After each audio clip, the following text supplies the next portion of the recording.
Last table में जब हम काम कर रहे थे तो हमने देखा था कि हम टेबल के अंदर रहते हुए बेसिकली रिकॉर्ड्स ऐड नहीं कर पा रहे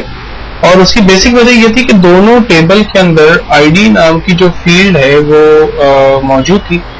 जो कि हमारे लिए प्रॉब्लम क्रिएट कर रही थी और उसी वजह से रिकॉर्ड भी इंसर्ट नहीं हो पा रहे थे। तो हम एक काम करते हैं, पर्सनल डिटेल के टेबल को ओपन करते हैं और इसमें डिजाइन व्यू में ओपन करते हैं और इसमें जो आईडी की फील्ड है यहां से हम इसे डिलीट कर देते हैं और यस कर देते हैं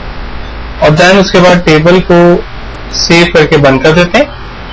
और उसके बाद अब स्टूडेंट डिटेल की टेबल पर डबल क्लिक करके इसे ओपन करते हैं और यहां से एक नई आईडी नंबर 10, नाम है for example Irfan, gender male, age define कर देते हैं, सेक्शन नंबर मैथ के नंबर और साइंस के नंबर डिफाइन कर देते हैं, टोटल परसेंटेज ग्रेड इस वक्त हमें देने की जरूरत नहीं है और यहीं से हम रिकॉर्ड ऐड करने की कोशिश करते हैं। एज सॉरी यहाँ क्लास थी, क्लास हम दे देते हैं राइट 10, एज 36,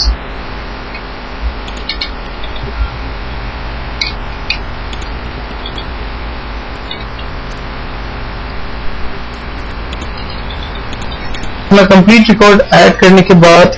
अब हम इसको क्रॉस चेक कर लेते हैं, क्लोज करते हैं, यहां से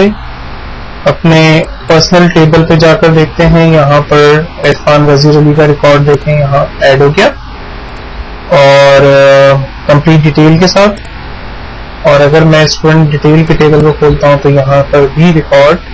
इरफान का आईडी नंबर 10 के हिसाब से मौजूद है। तो जो प्रॉब्लम हमें लास्ट फेस करनी पड़ रही थी उसका सॉल्यूशन हमने यहाँ पर देख लिया कि अगर दोनों टेबल के अंदर फील्ड के नाम सेम होंगे तो उसकी वजह से हम रिकॉर्ड्स भी ऐड नहीं कर पाएंगे और हमें बेसिकली आईडी की जो फील्ड है उसको खत्म करके नई फील्ड जनरेट करनी होगी, फील्ड खत्म करनी होगी और देन फिर हम चाहे तो एक ही टेबल की मदद लेते हुए रिकॉर्ड इंसर्ट करें दोनों टेबल के अंदर। तो ये रिलेशनशिप का एक फायदा है। रिलेशनशिप की मजीद कमांड्स और इसकी डिटेल को हम थोड़ा सा और आगे देखेंगे, यानी अब हम नेक्स्ट अपने ट्यूटोरियल में एक और टेबल क्रिएट करेंगे जिसको हम इंटीग्रेट करेंगे अगेन अपने पर्सनल डिटेल के